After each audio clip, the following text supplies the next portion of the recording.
Le journal Le Télégraphe, ainsi que le Wall Street Journal, sur l'affaire Fauci, le journal Le Télégraphe britannique vient de révéler le scandale absolu qui dépasse le pire de notre imagination sur les milliers de messages entre les ministres et le Premier ministre britannique pendant la gestion du Covid. Alors ces messages sont effrayants de cynisme, car on découvre que le gouvernement britannique, comme sans doute le gouvernement français, si on avait les mêmes messages, savait qu'il manipulait l'opinion, qu'il mentait à l'opinion, qu'il ne s'appuyait pas sur des données scientifiques, comme il l'a dit. Bref, savait que la gestion de la crise Covid a été une immense manipulation. On nous traitait de complotistes, entre guillemets, mais c'était une injure, parce que nous avions raison. Alors, ces révélations du Télégraphe, avec l'analyse des milliers de messages, révèlent plusieurs choses. D'abord, le confinement. Il savait que le confinement était inutile, mais comme il l'avait lancé, il ne voulait pas l'arrêter. Quand Boris Johnson a voulu l'arrêter, les ministres ont dit « Non, il ne faut pas le faire parce que les gens ont peur, il faut continuer ». Ça veut dire qu'ils ont menti sur le confinement, et d'ailleurs la Suède n'a pas confiné, il n'y a pas plus de morts du Covid que la France. Deuxième point, summum du cynisme sur le masque pour les enfants. Ils savent que le masque pour les enfants ne sert à rien et a des conséquences psychologiques terribles. Et pourtant, comme ils ont tout envoyé dans les écoles, les kits d'information, ils ne veulent pas renoncer. Troisième exemple, et peut-être le pire, sur un variant, le ministre de la Santé, Hancock, dit « il faut leur foutre la trouille, il faut qu'ils aient, ils vont faire dans leurs pantalons, parle des Britanniques, sympa, ils vont faire dans leurs pantalons, on va leur faire peur avec ce variant ».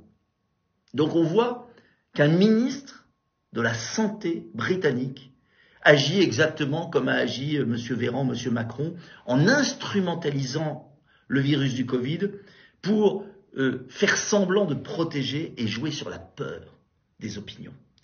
Je regarde parce que j'ai marqué les points. Autre remarque ahurissante du ministre de la Santé sur le vaccin, où il dit il n'y a pas besoin de vaccin parce qu'il n'y a pas beaucoup de morts du Covid, contrairement à ce qu'on dit. Et puis le vaccin, la préparation, il faut qu'il soit sûr. Mais ça ne les a pas empêchés de commercialiser des vaccins, des injections qui se sont avérées dangereuses, avec des effets secondaires considérables. Et je persiste à demander une commission d'enquête sur le vaccin et sur les effets secondaires. Et puis, il raconte aussi les pressions qui sont faites sur les parlementaires britanniques, comme cela a été sur les parlementaires français. Par exemple, un député britannique, on le menace de fermer les crédits sur un centre pour handicapés d'enfants s'il ne vote pas les mesures de confinement du gouvernement britannique.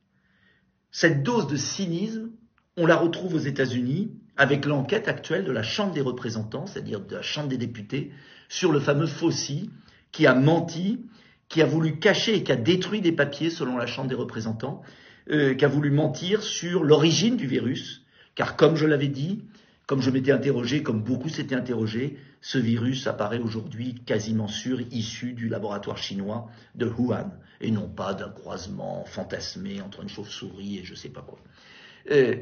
Cela veut dire que dans les pays anglo-saxons, où il y a des grands excès, il y a aussi des contre-pouvoirs.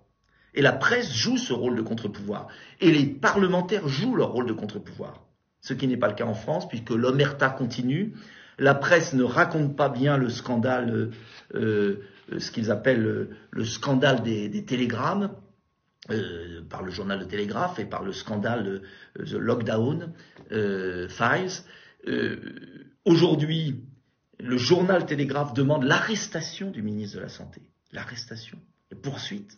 La Chambre des représentants demande aussi des poursuites contre M. Fauci, le grand ordonnateur des soi-disant remèdes contre le virus du Covid. Il se passe quelque chose dans le monde et en France, rien. Alors aidez-moi, diffusez cette vidéo. Tout est fait pour cacher la vérité. Nous devons faire la lumière sur ce qui s'est passé, faire la lumière sur les effets secondaires du vaccin, puisque je demande, et je persiste et je signe, je demande la publication du statut vaccinal des personnes décédées en 2022, par l'INSEE, parce que ça a été fait en Écosse, et ça prouve que les personnes vaccinées meurent davantage que les personnes non vaccinées. Et je ne peux pas le dire pour la France, parce que je n'ai pas cette publication. Une sénatrice du Haut-Rhin a demandé le statut vaccinal des personnes décédées. Le ministre de la Santé, le gouvernement français bloque, alors qu'il dispose des données. Il faut faire la vérité. S'il est vacciné, notamment les jeunes qui sont morts, puisqu'il y a un surcroît de mortalité en 2022, sont plutôt des vaccinés, cela voudra dire que le vaccin a plutôt tué. Si ce sont des non-vaccinés, ça voudra dire que ceux qui n'ont pas été vaccinés ont été davantage des victimes. Malheureusement, le secret qui est mis en place prouve plutôt la peur des autorités de voir apparaître ce qui est apparu en Écosse, une surmortalité des personnes vaccinées. Nous devons avoir la vérité. C'est important pour la santé de nos jeunes, c'est important pour la santé de nos anciens. Je demande une commission d'enquête parlementaire et je demande que l'on ait le statut vaccinal des personnes décédées pour comprendre d'où vient le surcroît de mortalité 2022.